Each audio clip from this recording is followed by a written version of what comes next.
আয় হায় হায় রে ভাই, উনি কি বলেছেন? ওনার কথাগুলো আগে শোনেন। খুবই গুরুত্বপূর্ণ কথা বলেছেন, কথাগুলো আগে শোনেন, তারপর আপনার মূল্যবান মতামত এই ভিডিওর কমেন্ট বক্সে জানায়া যাবেন।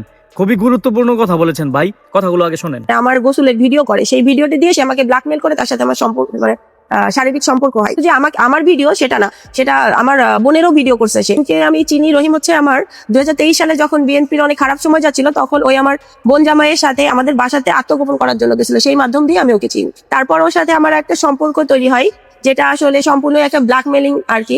বাসাতে থাকতে থাকতে সে আমাদের বাসাটা আবার আপনার ডুপ্লেক্স বাসা, ছাদের উপরে গোসলের ব্যবস্থা আছে। তো সেই জায়গাটা উপরের ছাদটা খোলা, মানে গোসলখানার উপরের ছাদ খোলা, সে উপরের ছাদ থেকে আমাদের আমার গোসলের ভিডিও করে, সেই ভিডিওটি দিয়ে সে আমাকে ব্ল্যাকমেল করে, তার সাথে আমার সম্পর্ক শারীরিক সম্পর্ক হয়।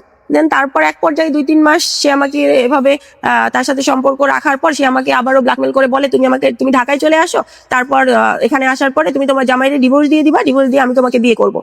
আমি তার কথা মতো সেভাবেই আমার জামাইকে ছেড়ে তার হাত ধরে আমি ঢাকাতে চলে আসি। ঢাকাতে আসার পরে বলতে তার তো কথা ছিল যে আমি চলে আসবো, তারপর আমার জামাইয়ের ডিভোর্স দিব, সে আমাকে এইরকমই আর বলতো আর কি। তো আসার অনেকদিন হয়ে গেছে, তারপর দেন এক সময় ডিভোর্স দাও, ডিভোর্স দিলে আমি তোমার বিয়ে করবো।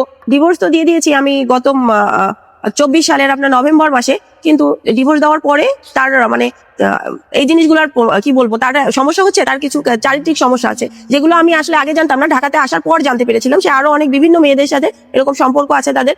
তার সাথে শুধু যে হাই হ্যালো ফোনে না, অনেক ধরনের মনে করেন তাদের সাথে সব ধরনের সম্পর্কই আছে, যেটা বুঝতেই পারতেছিলাম কি বলতে যাচ্ছি। এই জন্য আমি ডিভোর্স দেওয়ার পরেও আমি তখন যাকে বারবার বলছি যে আমার বিয়ে করো, কিন্তু সেই টাইমে তার আমার প্রতি খারাপ আচরণ গুলো আবার বেশি হয়েছে। সে আমাকে মারধর করতো বা হুমকি দামকি দেখাচ্ছে, আগের থেকে ডিভোর্স দেওয়ার পরে তার আচার ব্যবহার আরো বেশি চেঞ্জ হয়ে গেছে।